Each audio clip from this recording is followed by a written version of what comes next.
In day 2 of trigonometric identities, we're going to introduce the reciprocal ratios. So like cosecant x is 1 over sine x, right? And secant x is 1 over cos x, and cotangent x is 1 over tan x. So if we take cosecant x and multiply by sine x, we should just get 1.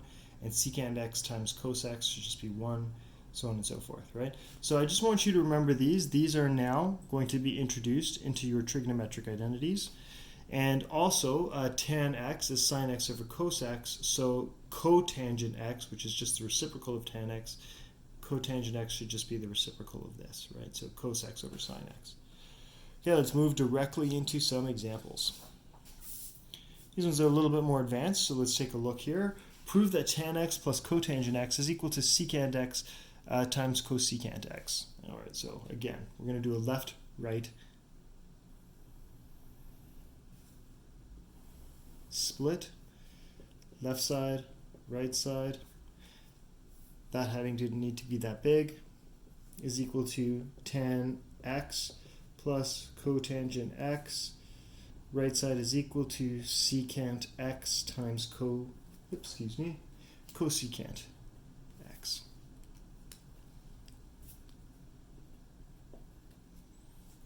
All right. So I think what I'll do is I'll start with this right here, tan x plus cotangent x. So tan x, we've substituted before, that's sine x over cos x. And cotangent x is just the reciprocal of tan x, so that is cos x over sine x. Well, because I am adding fractions, I need to have a common denominator. They do not have a common denominator, so I'm going to take this one, sine x over cos x, and I'm going to multiply the top and the bottom by sine x over sine x. So sine x over sine x plus cos x over sine x, which is, I'm going to multiply the top and bottom by cos x.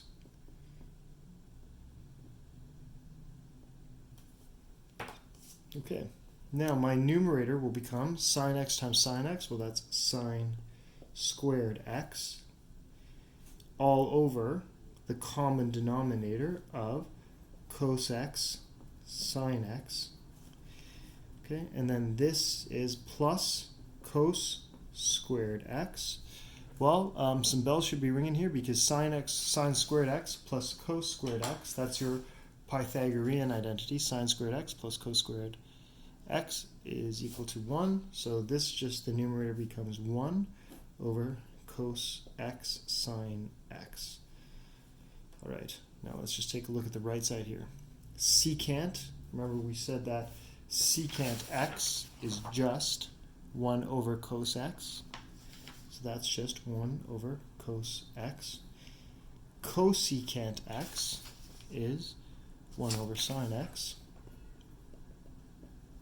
So then 1 over cos x sine x. Ha! Look at that.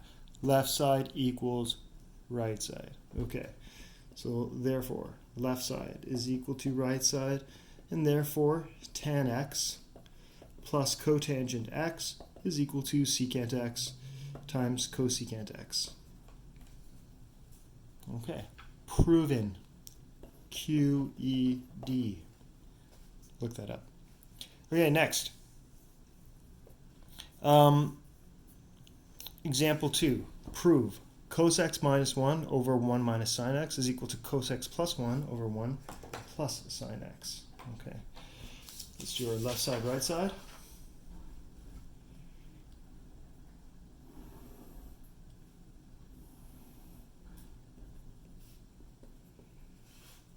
Okay, so left side is equal to cos x minus 1,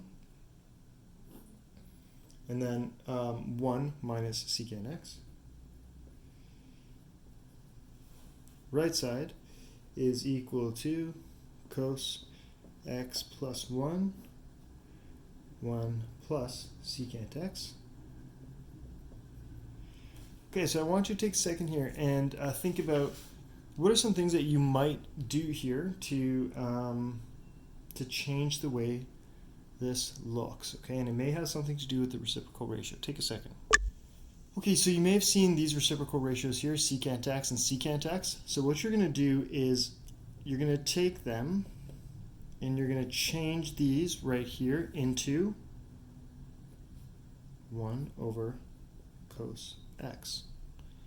Okay, and then this becomes cos x plus 1 over 1 plus 1 over cos x. All right. What we can do here is we can, seeing as this is basically like 1 over 1 minus 1 over cos x, and that's 1 over 1 plus 1 over cos x.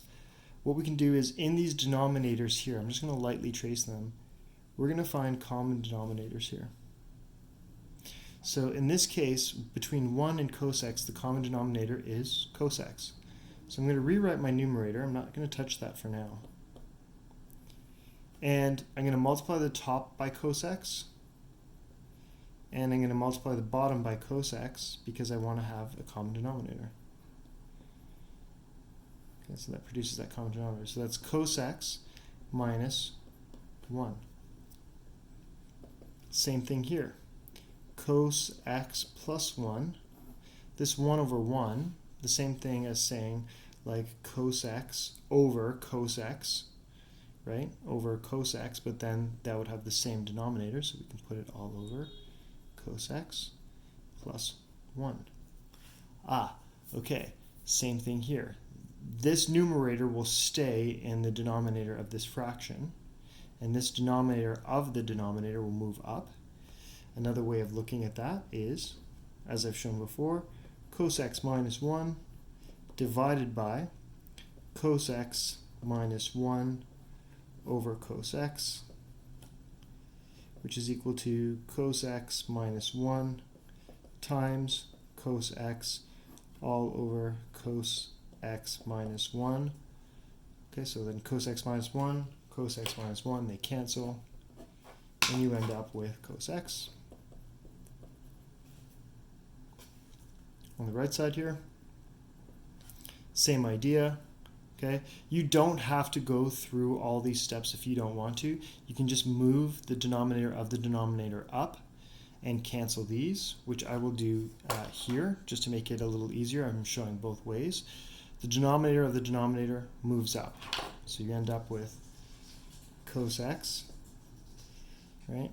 And then you would have cos x plus 1, cos x plus 1, that numerator there of this fraction stays in the denominator, and these cancel, and you end up with cos x.